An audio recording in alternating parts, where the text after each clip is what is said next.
on a tout. Même quand on voit les grands hommes de Dieu. Adeboyi, c'est le pasteur qui est la plus grande église du monde, mais ce n'est pas le plus grand prédicateur du monde. Oyedepo, il est celui qui est parmi les gens qui ont la plus grande église du monde, mais ce n'est pas le plus grand prédicateur du monde.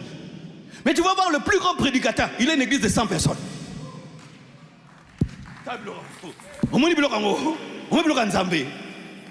Renard Bonke faisait marcher des paralytiques, ouvrait les yeux des aveugles, lui-même porte les lunettes. Je connais des gens, ils prient, toi tu enfantes, lui-même n'a pas d'enfant.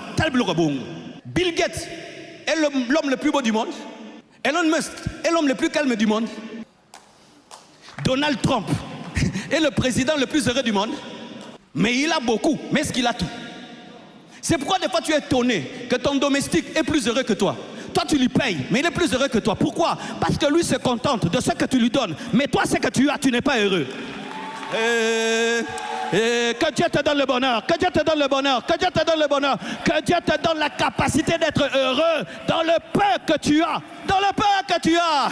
Je sais que c'est un nouvel évangile à cause de tout, à prospérité, mais soyons bibliques. Jésus avait une maison, Jésus avait une voiture, il prêchait avec le micro, mais il a dit tout est accompli.